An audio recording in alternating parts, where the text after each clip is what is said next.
Hi hello everyone, मैं हूँ RJ Akshata from 94.3 my FM और मेरे साथ हैं Geeta ma'am. Hello ma'am, how are you? Good. What about you? I am great and Metlida international से Geeta ma'am हमारे साथ हैं। बहुत सारी बातें हम ऑलरेडी भी आपके साथ कर चुके हैं।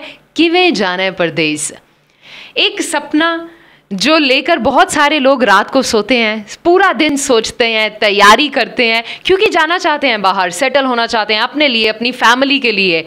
तो बस किवे जाने परदेस, ये जो एक छोटा सा सवाल आपके मन में है ना, उसी के बहुत सारे जवाब देने के लिए और कुछ छोटी छोटी बातों को आज आपको एक्सप्लेन करने के लिए एक्सपर्ट, जी हाँ एक्सपर्ट फ्रॉम हर field, from Metlida international, Geeta Sharma ma'am is with me. Ma'am, I welcome you hair.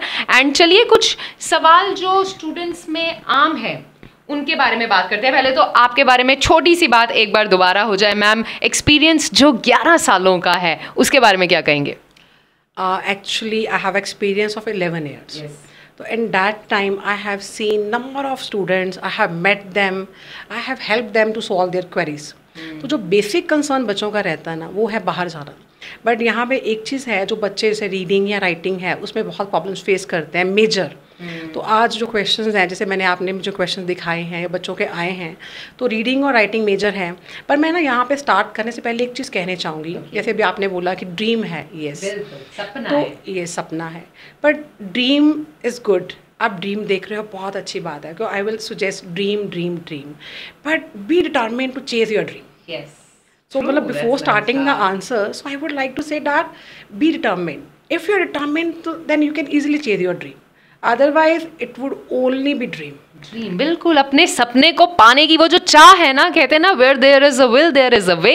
अगर आप कोशिश करेंगे तो मदद करने के लिए बहुत सारे लोग बैठे हैं आपके पास, लेकिन आखिरकार वो हार्ड वर्क आपको इनके साथ मिलकर करना ज़रूर है। गीता मैम, कुछ सवाल जो हमारे पास आए हैं स्टूडेंट्स की तरफ से, खासकर रीडिंग को लेकर, वो ये है कि रीडिंग कैसे इम्प्रूव की जा सकती है, कुछ इफेक्टिव टिप्स जो आप दे सकते हैं as an expert to them. Reading improve करने के लिए बहुत सारी जहाँ पे टिप्स हैं, जैसे मैंने पिछली वाली वीडियो में भी डाला था कि स्किमिंग स्कैनिंग आप करो। लेकिन अगर हम इफेक्टिव टिप्स की बात करें तो अब सबसे पहले I would like to suggest कि आप रीडिंग को फास्ट करें। Read fast, don't try to understand each and every word of the reading and manage your time.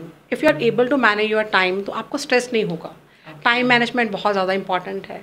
और आप जब स्किमिंग स्कैनिंग करते हो तो कंटेंट वर्ड्स लाइक जैसे नाउन, एडवर्ब, एडजेक्टिव, जो वर्ड्स हैं, दीज आर कंटेंट वर्ड्स, तो ये कैरी करते हैं मेजर इन्फॉर्मेशन को। अगर आप इन वर्ड्स को फोकस करते हो तो इजीली क्वेश्चन टाइप कोई सा भी हो, आप आराम से उसको कर लोगे, समझ जाएंगे, आराम से समझ जाओगे कि वो है क्या। क्योंकि इन वर्ड्स में आंसर छिपे होते हैं। You just have to identify कि मेरा आंसर है क्या, यस, कहाँ है। और जब आप पूरा पढ़ने बैठते हो then you get confused, it becomes complicated.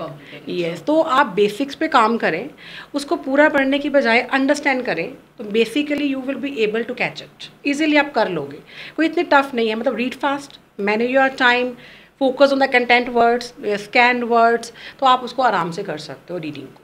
Exactly. Now I think जिनका ये सवाल था उन्हें अपना जवाब मिल गया है। मैम, ये तो बात थी रीडिंग की, अब बात है स्पीकिंग की, क्योंकि स्पीकिंग को भी पूरा जज किया जाता है, उस पर उनको मार्क्स मिलते हैं। स्पीकिंग की बात करूं तो एक क्वेश्चन जो मैम यहाँ पर हमारे पास है कि वो कह रहे हैं कि मैं आइडियाज़ फ्रेम ही नहीं कर पाता हूँ मे बी, तो उसमें कैसे मुझे मदद मिल सकती है टू जनरेट दी आइडियाज़? देखो, जो कार्ड्स है ना, जनरली वो आपके फेमिलियर टॉपिक से ही आते हैं। Like talk about a favourite movie, talk about a book which you like to read, तो that would be your familiar topics. तो जो ये टॉपिक्स हैं, आप उनके पहले से एक लिस्ट बनाओ, उन पे आप काम करो कि अगर मेरे पास मूवी के ऊपर कार्ड आ रहा है तो मैंने ये बोलना है, प्रिपेयर इन एडवांस। तो वो आप जब प्रिपेयर करके रखोगे तो easily you would be able to generate your ideas. और साइड बाय साइड वहाँ पे जब भी आप कार्ड देखोगे ना, आपको 4 क्वेश्चंस मिलेंगे। मतलब why you like that movie, name of the movie, when you watched it, तो that kind of question will be there. तो आप उनको भी यूज़ करो। मतलब हर एक क्वेश्चन को एटलीस्ट 3 to 4 लाइन्स में आंसर करो। जो 4 क्वेश्चंस को ही अगर आप इजीली आंसर करते हो, उसके बेसिस पे फ्रेम करते हो, तो कार्ड आप इजीली जनरेट कर पाओगे, कोई प्रॉब्लम आपको आएगी नहीं। हम क्या करते हैं, मूवीज़ के बारे में अपने अकॉर्डिंगली बोलना स्टार्ट कर दें। येस यू कैन, लेकिन आपकी हेल्प के लिए जो बुलेट पॉइंट्स हैं आप उन पर फोकस करोगे तो ईजिली आप अपने कार्ड्स को जनरेट कर लोगे। और लेकिन ज़्यादा से ज़्यादा फेमिलियर रहो टॉपिक के साथ। है कुछ नहीं, आपके ऊपर ही है। Talk about a movie which you like, think ना कि आप क्या लाइक करते हो। बिल्कुल, जो मुझे सॉरी आपको इंटरप्ट कर रही हूँ, जो मुझे समझ आ रहा है कि मतलब कॉन्फिडेंट रहते हुए जो चीज़ों को आप प्रिपेयर कर चुके हैं उन्हीं के बारे में कॉन्फिडेंटली बात करना है। अगर आप उसको चीज़ों पे वर्क करोगे आप आराम से बोल पाओगे। बच्चा क्या करता है, बच्चा कहता है मैं वीडियोस देख लूँ, यहाँ से मैं मटेरियल ले लूँ, यहाँ से मैं आइडियाज़ ले लूँ। No, don't do that, try to generate your own ideas, तो आप इजीली कर लोगे, तो वो हो जाएगा। तो रीडिंग की बात मैम हमने की, स्पीकिंग की, अब बारी राइटिंग की है, लिखना। राइटिंग को लेकर एक सवाल जो हमारे पास आया कि मतलब एक टास्क है, उसे सब कुछ समझाना, राइटिंग इज़ अ टास्क, तो कैसे उसे किया जा सकता है, आइडियाज़ को जनरेट करके लिखा जा सकता है, मे बी खुद को समझाया जा सकता है, how to explain what they want to write. देखो, राइटिंग में अगर मैं टास्क 1 की बात करूँ तो आपको सबसे पहले आप एक सिंपल सी बात समझनी है कि आपके सामने एक विजुअल प्रेजेंटेशन पड़ी हुई है, मतलब आप जिसको देख सकते हो, आपको उसको वर्बल में कन्वर्ट करना है। अब आपने उसको 150 शब्द में लिखना है, मतलब 150 वर्ड्स में आपको उसको लिखना है। तो आपने क्या करना है, यू कैन जस्ट सी कि योर ग्राफ इज स्टैटिक और डायनामिक। अगर आपका ग्राफ स्टैटिक है तो उसमें आपको 4 मेजर ट्रेंड्स हैं, like highest, lowest, similarity, differences, उस पर फोकस कीजिए। अगर डायनामिक है तो आप उसमें ट्रेंड्स यानी increase, decrease, fluctuation, stability, these are the major trends जो आपको मेनली मिलेंगे, उस पर फोकस करोगे, इजीली आप उसको कर लोगे। और टास्क 2 में again brainstorming is must. Be familiar with the topics like global warming, environment. There are main 20 topics like art, animal, education. So work on it. तो then you will get your ideas easily. आप पहले से ही ideas उसके बारे में अगर बना के रखोगे, टॉपिक कोई सा भी आए आप आराम से उसको कर लोगे। And you must follow the way कि how to make an intro, body paragraph कैसे करना है और कंक्लूड कैसे करना है। Yes, that's the things. तो एक बेसिक चीज़ आई थिंक अपने रूटीन में ही अगर रीडिंग, स्पीकिंग, राइटिंग को एक हैबिट बना लिया जाए और सिर्फ एग्ज़ाम के लिए नहीं, अपनी लाइफ में वैसे भी उस चीज़ को शामिल करने के लिए किया जाए, तो आई थिंक ये ईजीली किया जा सकता है। बिल्कुल। अब मैं बात करूं डिस्कशन पार्ट की, मतलब जब डिस्कशन पार्ट होता है स्पीकिंग में तो कई बार ना आंसर्स बहुत शॉर्ट हम दे पाते हैं या मे बी कॉन्फिडेंस की कई बार कमी हो जाती है, तो कैसे अपने शॉर्ट आंसर्स को एलेबोरेट किया जा सकता है, ये भी एक क्वेश्चन हमारे पास आया है मैम। देखो, जब भी हम आंसर्स करते हैं, हम आंसर शॉर्ट करते हैं। जैसे फॉर एग्जांपल मैं आपसे क्वेश्चन पूछती हूँ कि आप व्हाट्स योर नेम, तो आपने अपना नेम बताया, इट्स वेरी सिंपल आंसर ना।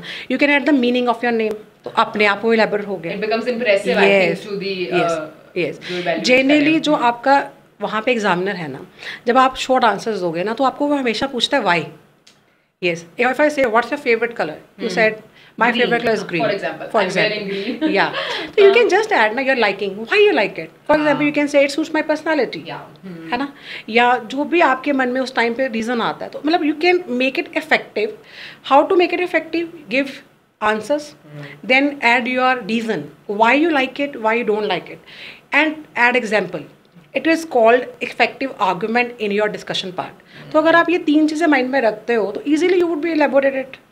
ये चीज़ आराम से आपका इलेबोरेट हो जाएगा, क्योंकि आपको स्टेप्स पता है ना कि मैंने आप आंसर्स कर दिया। For example which is your favourite animal, so I love dog, तो भाई because maybe I have a pet at home, I like to play with